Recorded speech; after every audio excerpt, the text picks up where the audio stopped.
Competitive world में आप सभी का स्वागत है।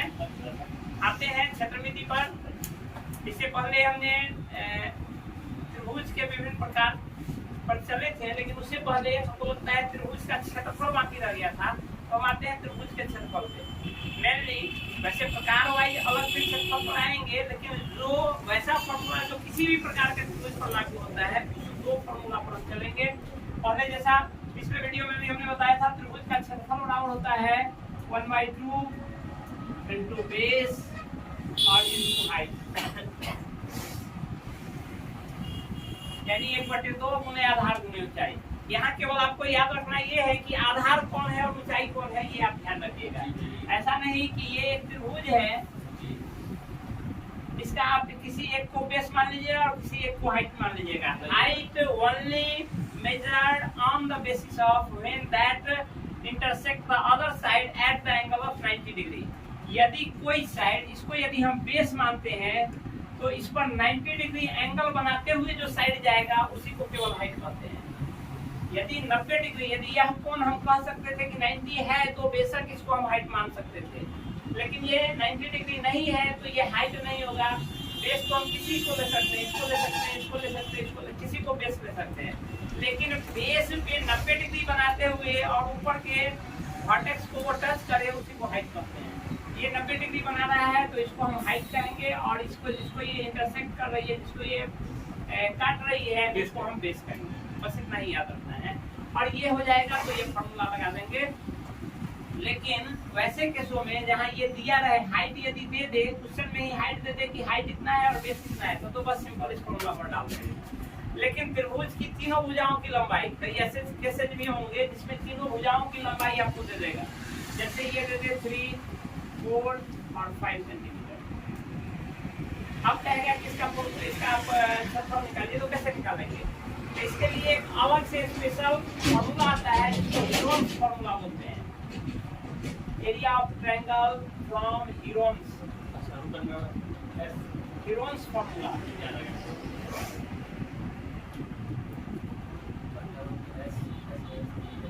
हीरोन्स फॉर्मूला कहता है, सबसे पहले इससे एस निकालिए। एस बराबर होता है पेरीमीटर का हाफ ऑफ पेरीमीटर को एस से डिनोट करते हैं। पेरीमीटर क्या होता है? Sum of all sides. The sum of all sides यहाँ देते हैं ए, बी और सी। भुजा का नामकरण, जैसे हमने साइड का नामकरण किया, इस साइड को हम क्या कह सकते हैं? बीसी या सीबी। इस साइड का नाम क्या हो सकता है? AB या BA। इस साइड का नाम क्या हो सकता है? AC या CA। जैसे हम देखे थे कि एक एंगल का 3 नाम हुआ था, वैसे ही एक साइड के कितने नाम होंगे? 3 नाम होंगे। एक साइड के 3 नाम होते हैं। जैसे इस साइड का हमने क्या कहा? BC या CB। एक और नाम होगा इसके अपोजिट वर्टेक्स, इसको वर्टेक्स कहते हैं। ये जो पॉइंट है, इस पॉइंट को वर्टेक्स कहते हैं। और वर्टेक्स का प्लूरल वर्टिसेज होता है। वर्टेक्स VRTX, या इसी को यदि हम प्लूरल बनाएंगे यानी तीनों वर्टेक्स, तो 3 वर्टिसेज।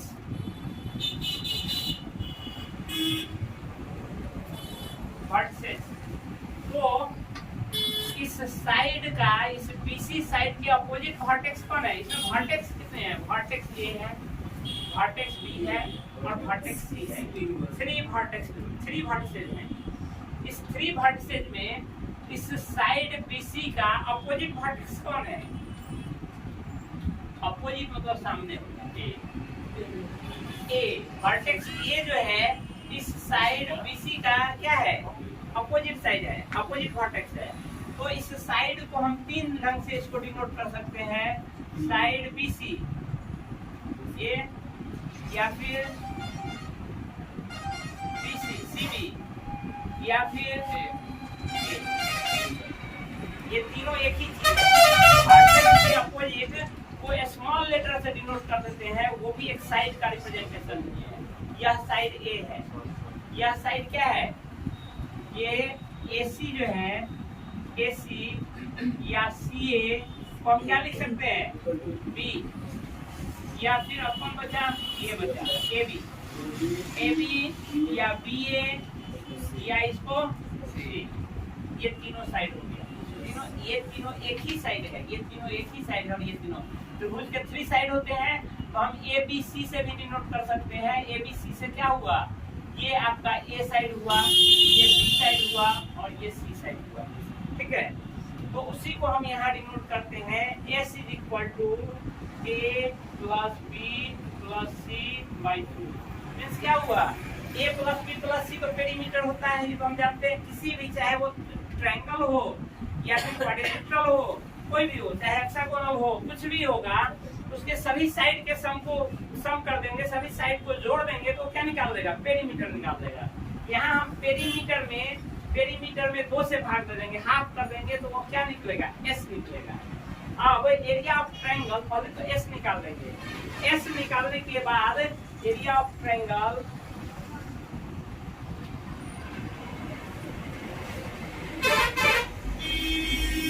इक्वल टू होता है √S into S - A into S - B into S - C। ये हो गया आपका त्रिभुज के क्षेत्रफल। यदि त्रिभुज के तीनों भुजाओं की लंबाई दे दिया है, तब हमको कहे कि उसका क्षेत्रफल निकालिए, तो हम क्या करेंगे, हीरोन्स फार्मूला लगाएंगे। हीरोन्स फार्मूला में सबसे पहले हम S का वैल्यू प्राप्त करेंगे। S का वैल्यू कैसे प्राप्त करेंगे, उसका पेरीमीटर निकाल के हाफ कर देंगे, वो निकलेगा, वो क्या निकलेगा, S का वैल्यू निकलेगा। जब S का वैल्यू निकल जाएगा तो हम क्या करेंगे, फिर उसको इसमें डालेंगे, √S। S मतलब इसका जो वैल्यू आया, पेरीमीटर का हाफ जो आया है, half of perimeter into half of perimeter minus side A into half of perimeter minus side B into half of perimeter minus side C। ये आपका त्रिभुज का क्षेत्रफल निकल जाएगा। त्रिभुज के क्षेत्रफल निकालने का ये 2 फॉर्मूला होगा, वो हम परिस्थिति के अनुसार निकालेंगे। यदि हाइट दिया हुआ हो तो हम ये फॉर्मूला लगाएंगे, इजीली निकल जाएगा। क्योंकि इसमें थोड़ा सा लंबा जाएगा, ये इजीली निकलेगा। लेकिन ये फॉर्मूला हम तभी यूज करेंगे जब हमारे पास हाइट होगा। यदि हाइट नहीं होगा, हम ये तीनों साइड दे दिया है, तो क्या हम इसको हाइट मान ले, इसको बेस मान ले? नहीं मानेंगे। जब तक वो कहेगा नहीं कि ये एंगल C 90 डिग्री है, तब तक हम किसी एक को बेस और किसी एक को हाइट नहीं मान सकते हैं। जब वो कह देगा कि यह साइड AC इस BC को 90 डिग्री पर काटती है, यदि त्रिभुज में क्वेश्चन में ऐसा कह देगा कि ये साइड AB इस BC को 90 डिग्री पर काटती है, तो हम एक को बेस और एक को हाइट मान लेंगे। किसी इसको बेस मानिए, इसको बेस मानिए, कोई फर्क नहीं पड़ता है। परपेंडिकुलर बनाने वाली साइड जो है, कोई बेस और कोई हाइट हो सकती है। हाँ, वही साइड और वही बेस बनेगा, दूसरा नहीं बनेगा।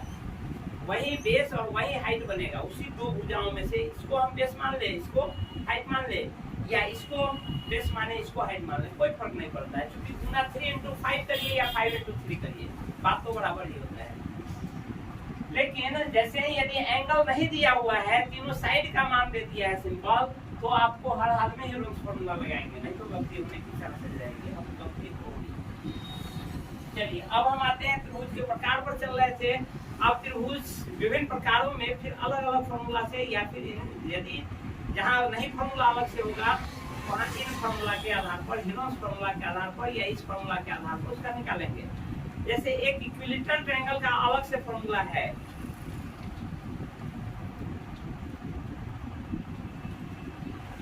जैसे इक्विलेटरल ट्रायंगल का यदि हम निकालते हैं, त्रिभुज को हम बांटे थे, त्रिभुज को 3 प्रकार में बांटे थे।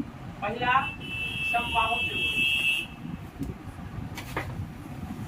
दूसरा समद्विबाहु त्रिभुज, और तीसरा विषमबाहु त्रिभुज, या इसको विषमबाहु, समद्विबाहु या समत्रिबाहु, समत्रिबाहु समबाहु हो जाएगा। चलिए, इसमें हमने बताया था समबाहु त्रिभुज में, कब हमने बताया था इसकी परिमिति। परिमिति क्या होता है? परिमिति किसी का भी, चाहे इसकी हो, इसकी हो, इसकी हो, किसी की भी हो, वो क्या होता है, सम ऑफ ऑल साइड्स। क्योंकि इसमें तीनों साइड बराबर हैं, इसलिए वहाँ एक स्पेशल फीचर्स भी आ जाते हैं कि 3 × साइड कर दीजिए, तभी निकल जाएगा। Perimeter = 3 × side. अब इसके क्षेत्रफल पर आते हैं। समबाहु त्रिभुज का क्षेत्रफल आप चाहें तो इस फॉर्मूला का यूज करते हुए निकाल सकते हैं। क्योंकि समबाहु त्रिभुज के किसी एक भुजा का मान देगा तभी आपसे क्षेत्रफल पूछेगा। तो समबाहु त्रिभुज में एक भुजा का मान यदि दे दिया तो वही भुजा तो इसका भी वही सेम मेजरमेंट होगा और इसका भी सेम मेजरमेंट होगा ना। तो आपके पास जब तीनों भुजा की लंबाई आ गई तो आप हेरोन्स फार्मूला लगा करके इजीली निकाल सकते हैं। इसीलिए हेरोन्स फार्मूला का यूज करते हुए किसी भी तरह के त्रिभुज दे उसका बशर्ते तीनों भुजा दिया हुआ। अब दो ही भुजा दे देगा तब तो हेरोन्स फार्मूला नहीं लगेगा। तीनों भुजा दे दिया हो तो आप ऐसा हो सकता है कि केवल दो भुजा दे और एक क्षेत्रफल दे दे और तीसरा भुजा आपसे वो हो सकता है। वो हम एग्जाम्पल पर आएंगे वो भी बताएंगे। लेकिन यदि केवल भुजा दे करके और क्षेत्रफल पूछे तो हर हाल में तीनों भुजा देगा तभी आपका हेरोन्स फार्मूला लगेगा। हाँ, समबाहु त्रिभुज में एक भुजा की लंबाई दे देगा तो इतना आपको आपका अंडरस्टूड इतना होना चाहिए कि एक भुजा दिया तो तीनों भुजा तो सेम ही होगा। 3 सेंटीमीटर इस साइड से है तो ये 3 है तो ये भी 3 है। ए का मान भी 3 होगा, बी का मान भी 3 होगा, सी का मान भी 3 होगा। तो हेरोन्स फार्मूला से एक स्पेसिफिक फार्मूला इसके लिए है। समबाहु त्रिभुज का क्षेत्रफल बराबर होता है √3 into भुजा स्क्वायर। √3/4 into भुजा स्क्वायर। ये अलग से फार्मूला है। ये अलग से फार्मूला क्या है? आंसर तो दोनों का सेम आएगा, ये थोड़ा सा शॉर्ट हो जाएगा। बस इतना ही करता है और कोई खास बात नहीं है। समद्विबाहु में आते हैं। समद्विबाहु का प्रॉपर्टीज पहले जानते हैं, सबका गुण पहले जानिए कि कैसे क्या अंतर होता है।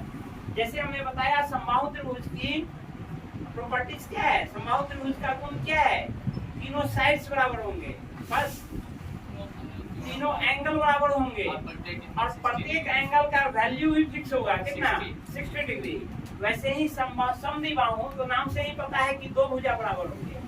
तीसरी भुजा यदि बराबर हो गई तो समबाहु उसको समद्विबाहु उसको नहीं बोलेंगे तो वो समबाहु बन जाएगा। केवल और केवल दो भुजाएं बराबर होंगी। लेकिन इसके अलावे और भी गुण है। इसका क्या गुण है कोई आदमी बताइए। समद्विबाहु का एक गुण तो है कि इसकी दो भुजाएं बराबर होंगी और त्रिभुज होने के नाते इसके तीनों कोणों का योग 180 होगा। ये तो हर एक त्रिभुज में होगा। लेकिन समद्विबाहु में जैसे ये है ए बी और सी, हम मानते हैं योग करिए कि यदि यह भुजा की लंबाई इस भुजा के बराबर है यानी A B equal to B C. यदि क्वेश्चन ही आपका कहता है तभी तो समद्विबाहु होगा। A B equal to A C. बाकी अन्य केस में भी समद्विबाहु हो सकता है। A B equal to B C कहते तभी समद्विबाहु, A C equal to B C कहते तभी समद्विबाहु। तो कोई समद्विबाहु हम मानते हैं कि ये क्वेश्चन दे रहा है A B equal to A सी। तो यहाँ दो प्रॉपर्टीज होंगे। समद्विबाहु में दो प्रॉपर्टीज होता है। क्या क्या प्रॉपर्टीज होता है? एक तो दो भुजा बराबर होंगे, साथ ही समान लिखना है, लिख लीजिए इसको। समद्विबाहु त्रिभुज में दो भुजाएं बराबर होती हैं।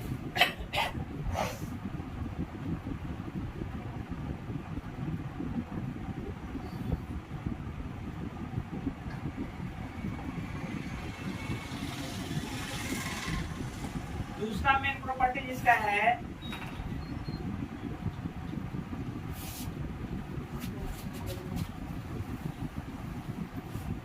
समान भुजा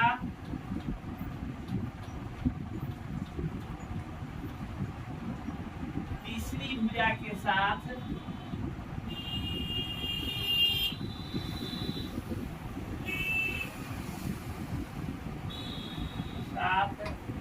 समान माप के कोण बनाएगी।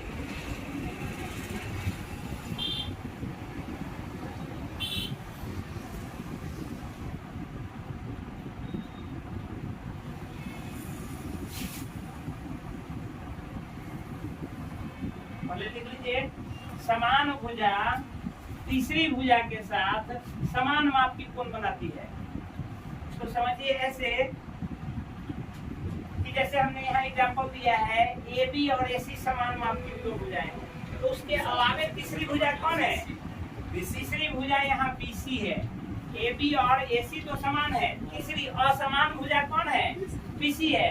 तो बी सी के साथ यह समान माप वाली भुजा जो है वो समान एंगल बनाएगी।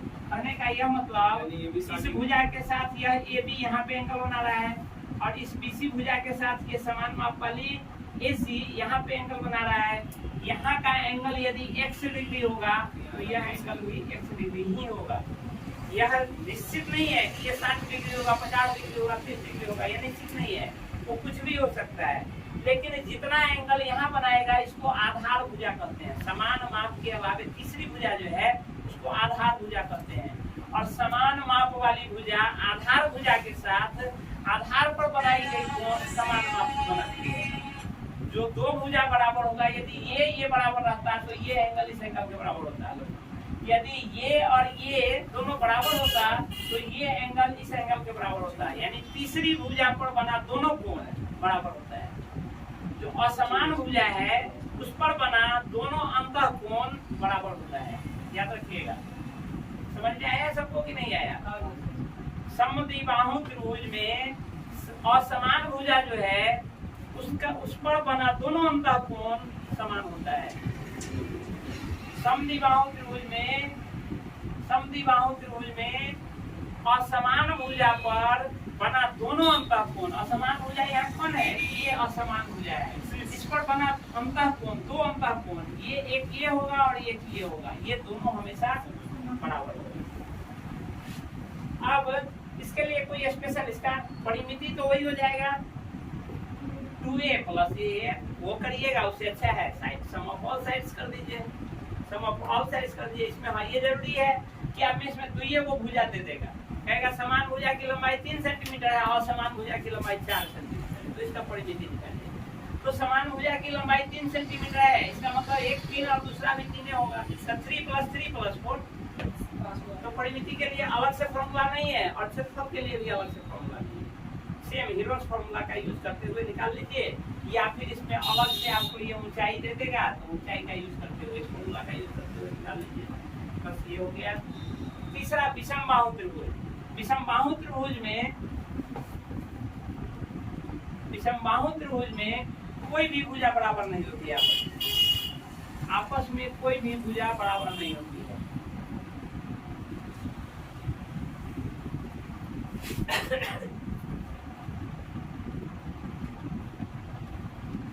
कोई भी भुजा आपस में इसकी लंबाई मानते हैं 5 सेंटीमीटर, इसकी 4 सेंटीमीटर और इसकी 3 सेंटीमीटर।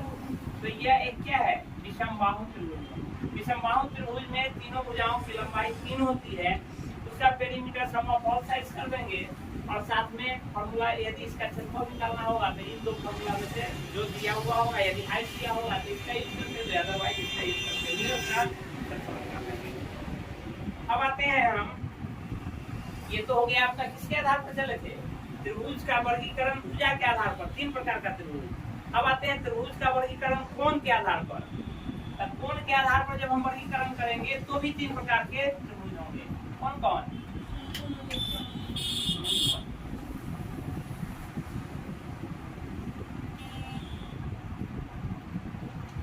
जब हम कोण के आधार पर इसका वर्गीकरण करें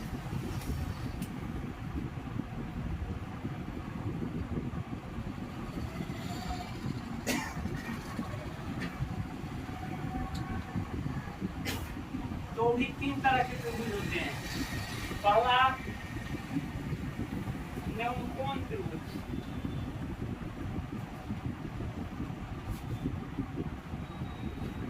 न्यूनकोण त्रिभुज। दूसरा समकोण त्रिभुज,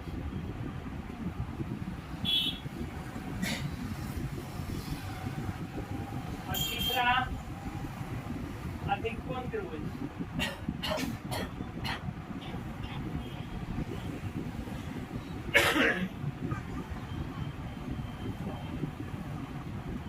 अधिककोण त्रिभुज इंग्लिश में यदि जानिएगा तो इसको कहते हैं, न्यूनकोण को क्या कहते हैं? Acute angle. तो इसलिए इसको कहेंगे अक्यूट एंगल ट्रायंगल, इसको कहेंगे राइट एंगल ट्रायंगल और इसको कहेंगे obtuse angle triangle. Acute angle triangle, right angle triangle और ऑब्ट्यूज एंगल ट्रायंगल। इसमें हम आते हैं, इसमें क्षेत्रफल और क्या कहते हैं पेरीमीटर, ये दोनों निकालने के लिए बस वही दो फॉर्मूला जो लगाए थे 1/2 इंटू बेस इंटू हाइट और साथ में हीरोस फॉर्मूला, उसी दो फॉर्मूला के आधार पर निकाल निकलेगा। केवल यहाँ प्रॉपर्टीज इसका हम अलग से देखेंगे, इसका प्रॉपर्टीज अलग हो जाता है। प्रॉपर्टीज क्या अलग होता है, जैसे समकोण सबसे हल्का है, समकोण जानिए समकोण त्रिभुज, वैसे त्रिभुज जिसके एक कोण का मान 90 डिग्री के बराबर हो उसको हम समकोण त्रिभुज कहते हैं। वैसे त्रिभुज जिसके एक कोण का मान 90 डिग्री के बराबर हो उसको हम समकोण त्रिभुज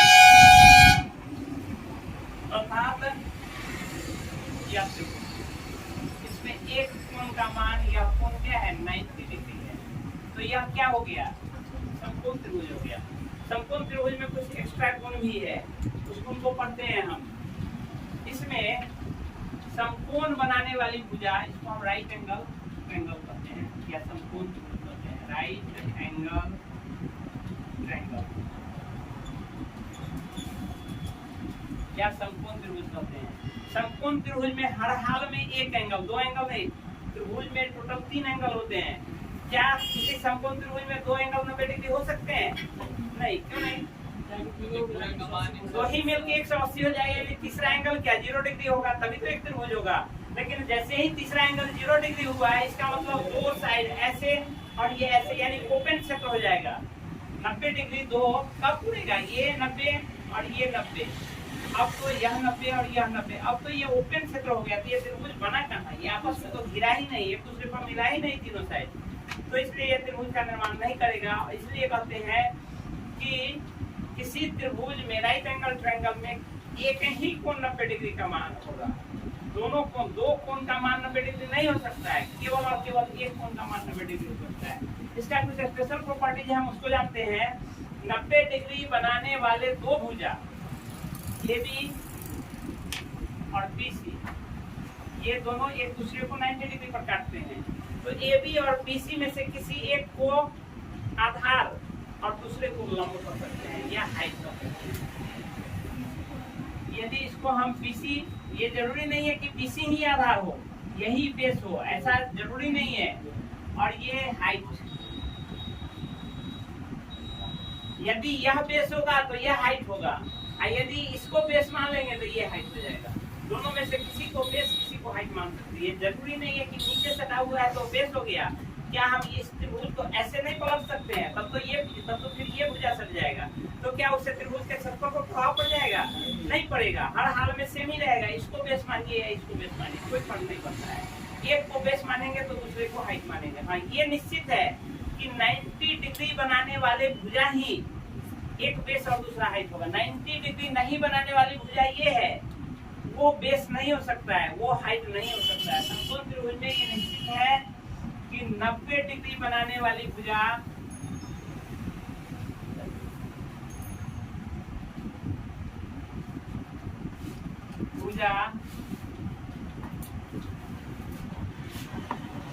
में से एक को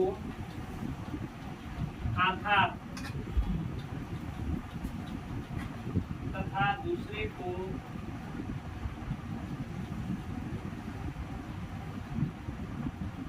ऊंचाई कहा जाता है।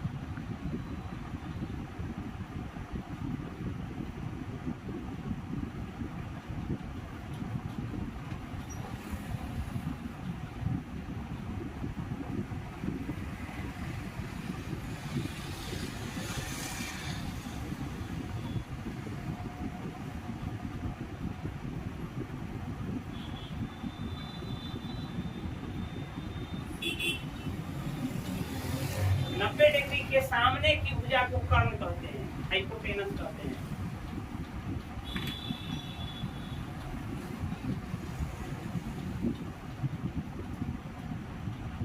डिग्री के सामने की भुजा को हाइपोटेनस कहते हैं, कर्ण कहते हैं। इसको बेस, इसको हाइट और इसको हाइपोटेनस कहते हैं। या इसको हाइट को परपेंडिकुलर भी कर सकते हैं। हाइट करिए, परपेंडिकुलर करिए, ऊंचाई करिए।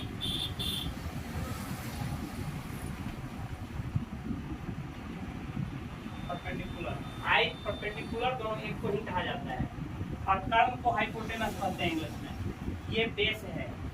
अब देखिए यहाँ इस इसमें से यह बेस या यह बेस कोई भी हो सकता है। यदि यह बेस होगा तो यह हाइट होगा, यह हाइट होगा तो यह बेस होगा तो यह हाइट होगा। लेकिन हाइपोटेनस हर हाल में 90 के अपोजिट जो होंगे, ये 90 डिग्री एंगल ये है तो इसके सामने की भुजा कौन है? ये है, ये AC। तो AC क्या होगा? हाइपोटेनस होगा। पाइथागोरस ने इसमें एक फार्मूला दिया था। इसमें यदि एक राइट एंगल ट्रायंगल है, इसमें कोई दो भुजा दे दे तो इजीली आप इसका क्या निकाल सकते हैं? क्षेत्रफल निकाल सकते हैं। बताइए हमको।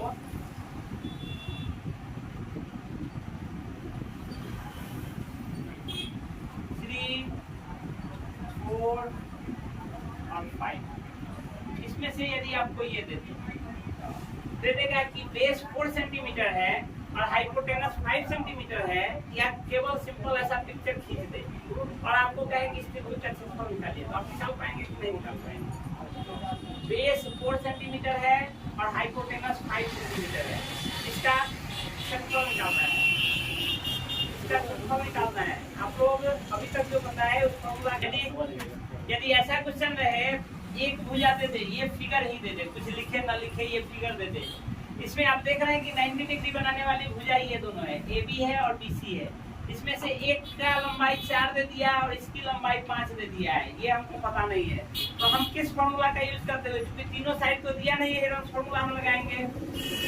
दूसरा, ऊंचाई दिया नहीं है। यदि ये बेस है, हमने इससे पहले भी कहा था कि 90 डिग्री बनाने वाली भुजा एक बेस और एक हाइट होता है। तो 90 डिग्री बनाने वाली जो फॉर्मूला ये हम लगाएंगे 1/2 बेस इनटू हाइट, इसके लिए हमको बेस भी चाहिए और हाइट भी चाहिए। तो बेस तो मेरे पास मान लेते हैं इसको, तो ये है, लेकिन हाइट नहीं है, ये हाइट नहीं है, ये क्या है? हाइपोटेनस है। ये जो दिया है ये हाइपोटेनस है। 1/2 इंटू 4 इंटू 5 नहीं लिख सकते हैं, क्योंकि फिर वो फॉर्मूला गलत हो गया। 1/2 बेस इंटू हाइपोटेनस रहता तो हम वो लगा देते 1/2 इंटू 4 इंटू 5। 1/2 इंटू 4 इंटू 5 हम ये तब लगा सकते थे जब हमारा फॉर्मूला त्रिभुज का क्षेत्रफल बराबर होता 1/2 इंटू आधार गुणे कर्ण। ऐसा तो है नहीं, त्रिभुज का क्षेत्रफल होता है 1/2 गुणे आधार गुणे ऊंचाई। ये ऊंचाई नहीं है, तिरछी रेखा कभी ऊंचाई नहीं हो सकती है। 90 डिग्री बनाते हुए जो रेखा जाएगी वही और वही केवल ऊंचाई होगी। यहाँ 90 डिग्री बनाते हुए ऊपर की ओर ये जा रही है, इसलिए ऊंचाई ये होगी। सबसे पहले आपको इसका मान निकालना होगा। उसका मान जो है पाइथागोरस प्रमेय है, उसके आधार पर, जैसे हमने ये देखा है कि 90 डिग्री के सामने की भुजा को कर्ण कहते हैं, इसको आधार कहे और इसको लंब कहे। तो पाइथागोरस का थ्योरम है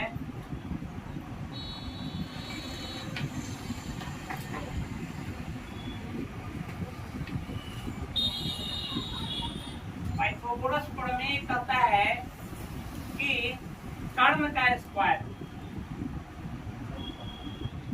इज इक्वल टू लंब का स्क्वायर प्लस आधार का स्क्वायर, या इस स्क्वायर को यदि हटाएंगे तो कर्ण बराबर क्या हो जाएगा? कर्ण is equal to root under लंब स्क्वायर और प्लस आधार स्क्वायर। तो सबसे पहले यहाँ ये में दो चीज का वैल्यू तो दिए हुए, आधार का दिए हुए, कर्ण का दिए हुए है, तो लंब का इजीली निकल जाएगा। जैसे कर्ण का यहाँ स्क्वायर करेंगे कितना हो जाएगा? 25 is equal to root under लंब का कितना है नहीं पता है, ऊंचाई जिसको आप पर है नहीं पता है तो उसको हम x मान लेते हैं, तो x स्क्वायर और प्लस आधार का ऊंचाई, आधार की ऊंचाई कितनी है? 4 चुका 16। ठीक है, अब हम ऐसा कर सकते हैं, इसमें से देखिए तो x का वैल्यू हमको प्राप्त करना है। x का वैल्यू कैसे प्राप्त होगा बताइए?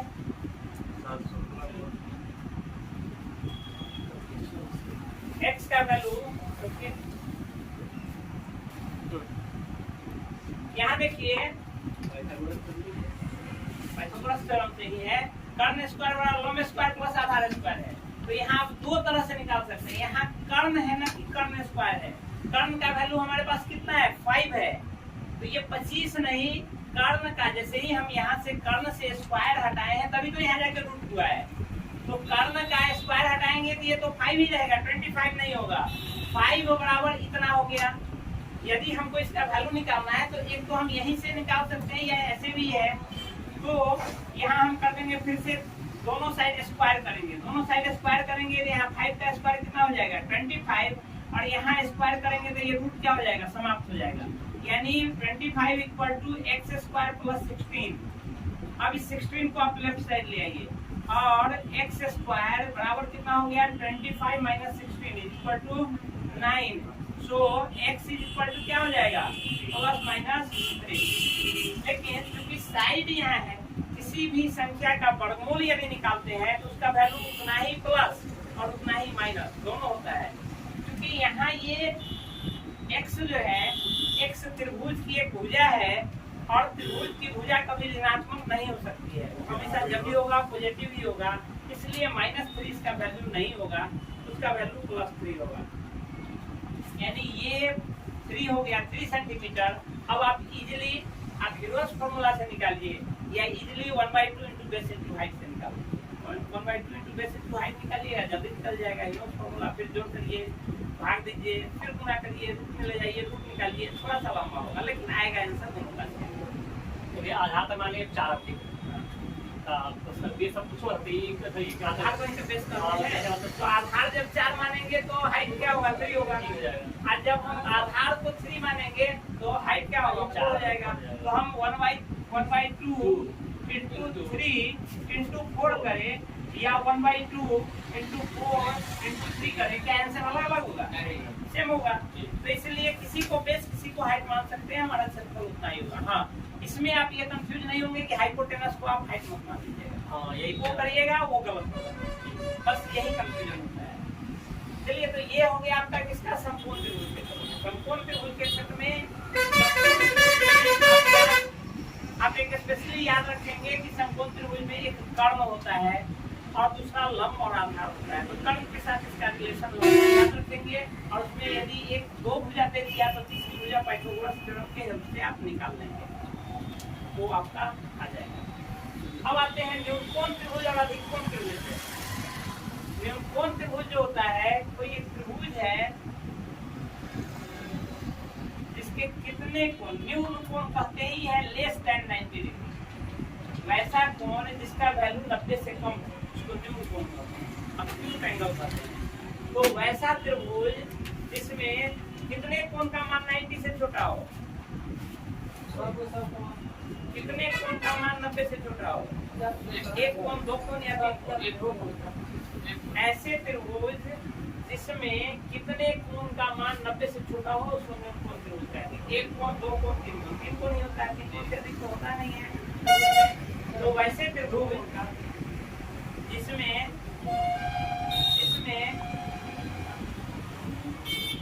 तीनों कोणों का मान 90 से छोटा हो, तीनों कोणों का मान 90 से छोटा हो, उसको हम क्या कहेंगे, न्यूनकोण त्रिभुज कहेंगे। न्यूनकोण देखिए 90 से छोटा, तो इसमें भी होगा 90 से छोटा, इसमें होगा कि नहीं होगा, बिल्कुल होगा इस त्रिभुज। लेकिन 2 ही कोण का मान 90 से छोटा है, एक कोण का मान तो 90 के बराबर है, तो क्या इसको हम न्यूनकोण कह देंगे, नहीं कहेंगे। ये तो राइट एंगल ट्रायंगल हो गया। समकोण त्रिभुज एक कोण का मान 90 हो तो दूसरा 2 कोण का मान हर हाल में दोनों जोड़ के 90 होगा, तभी 180 पूरा जाता है, तो त्रिभुज का निर्माण होगा। तो इन 2 का योग 90 होगा, तो यह एक त्रिभुज न्यूनकोण त्रिभुज नहीं कहलाएगा। यदि तीनों कोणों का मान 90 से छोटा हो तो क्या कहलाएगा, न्यूनकोण त्रिभुज। यदि एक कोण का मान 90 के बराबर हो तो क्या कहलाएगा, समकोण त्रिभुज। कितने कोणों का मान 90 से बड़ा हो तो अधिककोण त्रिभुज, मोर देन 90 डिग्री।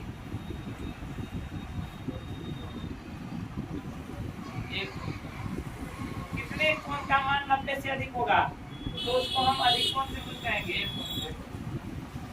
एक कोण, 2 कोण, एक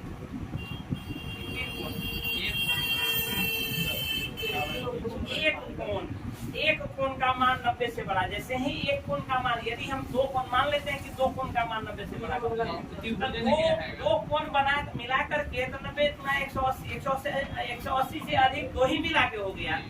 जबकि त्रिभुज के तीनों कोणों का योग 180 होता है, 180 से बड़ा हो ही नहीं सकता है, और यहाँ 2 ही कोण, तीसरा कोण अभी है ही नहीं। इस प्रकार केवल और केवल एक कोण का मान 90 से बड़ा तो उसको हम अधिक कोण त्रिभुज कहेंगे। अधिक कोण त्रिभुज में 2 कोण नहीं हो सकता है 90 से बड़ा, 3 कोण नहीं हो सकता है 90 से बड़ा, केवल और केवल एक कोण 90 से बड़ा हो सकता है। समकोण त्रिभुज में केवल और केवल एक कोण का मान 90 के बराबर हो सकता है, और न्यूनकोण त्रिभुज में तीनों कोणों का मान 90 से छोटा होगा। बस इसको आपको ध्यान में रखना है।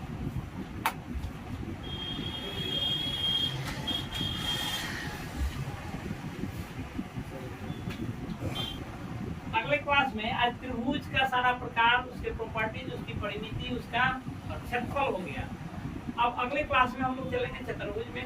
चतुर्भुज के कई प्रकार हैं, उन सारे प्रकारों का क्षेत्रफल, उसकी परिमिति, उसका प्रॉपर्टीज, उसका गुण, ये सारे चर्चा करेंगे। उसके बाद वृत्त पे चलेंगे, वृत्त के बाद 3 डायमेंशनल पर चलेंगे। तो हम देखते हैं नेक्स्ट क्लास में चतुर्भुज पर। तब तक के लिए धन्यवाद।